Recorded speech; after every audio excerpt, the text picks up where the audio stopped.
So, let me see. What am I supposed to not say? I'm not supposed to say so. I already did that. Not supposed to do us or ums. Don't worry, we'll both make these mistakes. And throat clears.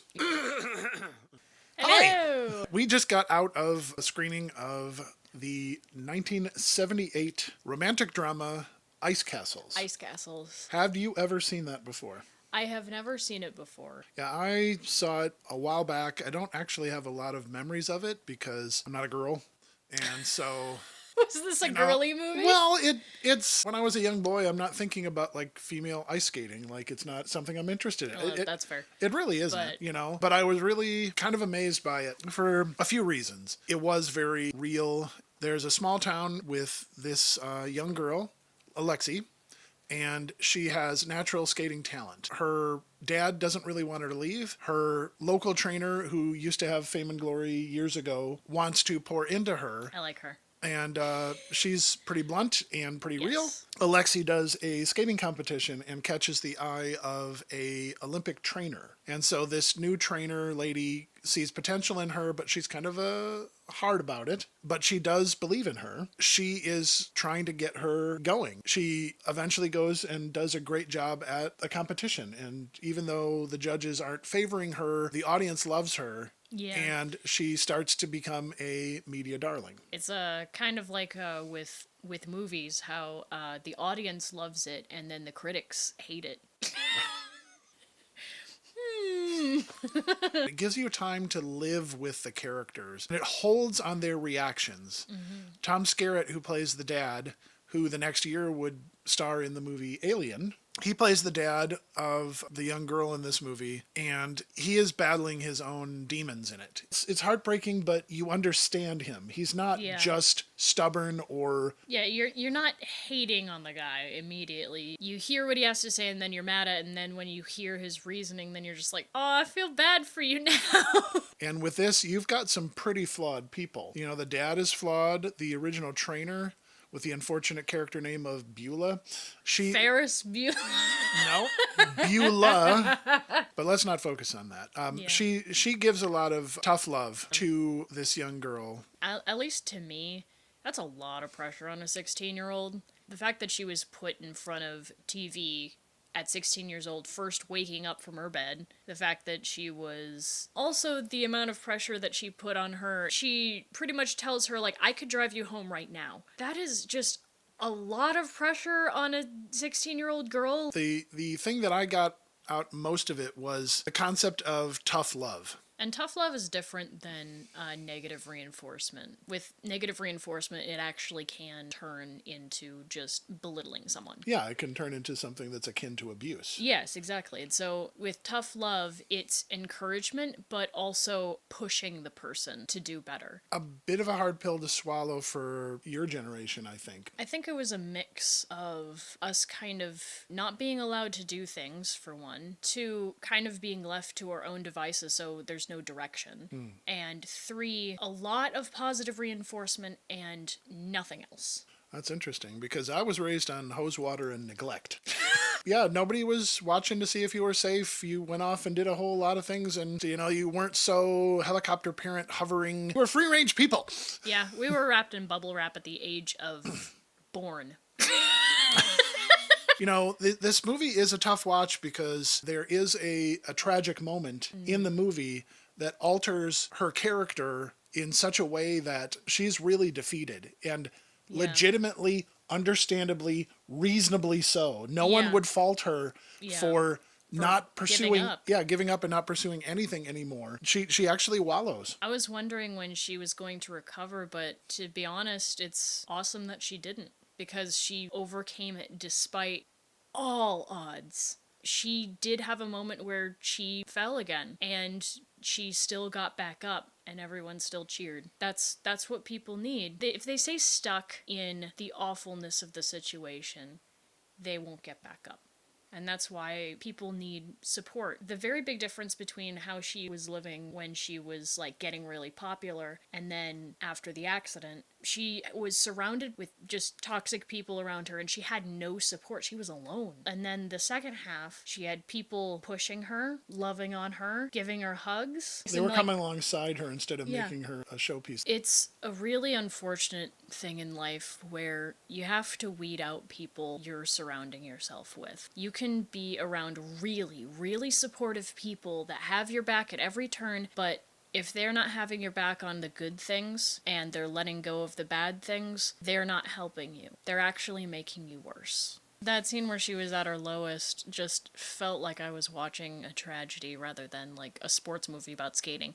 Like I thought it was going to go in one direction and then it just completely went in the other. That's something that's more unique to that era than it is now. There was a lot of characters that went through hardcore tragedy, but they had to come out the other side and they grew and changed and became better because they went through that. In this movie, you're building character because it just got really hard. That the character is no longer a character, it's a person to you now. That's it. You know this person. They become real to you. Yeah, exactly. And when they go through trials, you feel the emotion they're feeling and like you become part of her family. And that's what we're missing these days, is where you can identify. You don't have to look like them. I'm not a girl. I'm not a figure skater. I'm not 16 years old, but what she's going through was very real and I can connect with that. Anybody can connect with that. That is how we make connections to people. That's how we understand each other. Like I watch his movies all the time. He's going to have to watch mine, but that creates an understanding between people because you care about that person.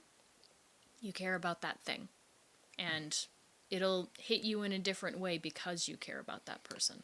And ultimately, the best stories relay that because you went through that journey with them. Those emotions were real and heartfelt, and you felt them too. And that's a gift you're giving to other people. Yeah. That's where this ties into hope. Hope by itself just is this fluffy cloud. But then when it becomes real, it's different. Because when you go through these trials, you learn perseverance. And believe it or not, the byproduct of perseverance is hope. Rocky, I think he's talking to his son. He said, it doesn't matter how many times you get knocked down. It's how many times you get back up. Getting to the point of making these videos, we've been through a lot. And, we're not immune to it. People are going to react to something that's authentic and genuine. When I'm editing, that's what I'm thinking about, is just us being us. I try not to cut out anything that's too embarrassing because that means that we're putting ourselves as us on display. If you're writing a character, that character is going to have to be vulnerable, have conflicting emotions, and work through that so that their character will grow stronger and shine through. The strength of their character will reveal the flaws in the other characters. It's just a rare thing to see a movie like this. So I would highly suggest, if you are able to find it, to be able to see it. And again, put your phone down. When you give yourself into a story, you're relating to the human experience. You are gaining empathy. You can't hang out with a person if you're staring at your phone the whole time. That applies the same way to movies. If you have your phone up the entire time, you're not going to connect with the characters. It is actually going to be a block of your emotions to the story. Yeah, I had this weird thing yesterday where we went to a financial class and I accidentally left my phone here. Yeah, and you kind of had a moment where you freaked out. I did. I freaked out. And I was like, I don't have my phone. And then I thought, but I don't need my phone. And then when we went through the teaching, I was actually able to be fully present and fully engaged. I could tell because you were in a better mood. Huh. We kind of looked to each other knowingly about a few things, and I was just like, he's in a good mood. That's weird. But yeah, she's right. I didn't even think about that. Looking at a movie like this and looking at your script and your project, what are the real things that your character can go through that change them, challenge them, and transform them for the better? One thing that a lot of people don't do as much as they should is doing research. Like, let's say the person has a disability. Not only do the research on the physical and mental effects of that, but actually get some experiential, interviews, because it is not as real until you've heard it from their voice. As an aside, one great thing in this movie is that they use a camera effect to show you what she's experiencing and her limitation. Yeah, that was really great. You know those times in movies where you're at the edge of your seat because you almost feel what the character is feeling? And the cleverness of that in the plot is that You see her as this great figure skater with natural talent at the beginning. And then when the tragedy happens, you see her building up to skating again. You are glued to the screen watching her because you know that it's just not so easy anymore. And then Robbie Benson, who, even though I'm a dude, this is an attractive guy. Do you want to know what was so funny is that when we were watching the movie, I had a moment, the newscaster guy, I felt that it was very weird that she was falling for this guy that looks like a Ken with sideburns. A Ken? Ken doll, you know. From Barbie, over this guy with blue dreamy eyes and the most fabulous hair you have ever seen. And it's like, there's no comparison here. You've got Joe Schmo and the Dream Boy. What are you doing? Girl tangent. No, that's fair. That's fair. That's fair. So I do fully admit I did cry because, you know, it's beautiful, man. Yeah. I don't know if we'll leave this part in, but seeing her overcome despite all of the trouble that she went through, it actually is considered a disability. I do kind of understand how that feels. I was diagnosed with autism a few years ago, and I found out why I was having so much trouble where everyone else was just having an average day. I felt very stupid before I found out what was going on. I don't feel stupid anymore. I am okay that I have this, and I am actually feeling better now that I know. And I'm doing what I love with my dad. And I think I'm stronger for it. And I don't want to get too weepy. I'm about to. But it's not something that stops me. It isn't. And it won't be. It's something I acknowledge, and it's okay. I'm a person no matter what I'm dealing with. And that same goes for you. No matter what you're going through, no matter what hardship you are facing, you can still get through it, one way or another. You're going to get stronger. It's going to be hard. You will find a way. You will find a way. Amen. Amen. All right. Well, thank you for joining us. I hope that you watch this movie and glean these lessons, and maybe if you have other ones, you can share them with us in the comments. We'd love to hear what your impressions are from watching this, and we want to see what you're up to. We want to see the stories that you're making. We want to talk about the characters that you're developing. Yeah. Oh, and maybe you could tell us some movies that you would want us to watch.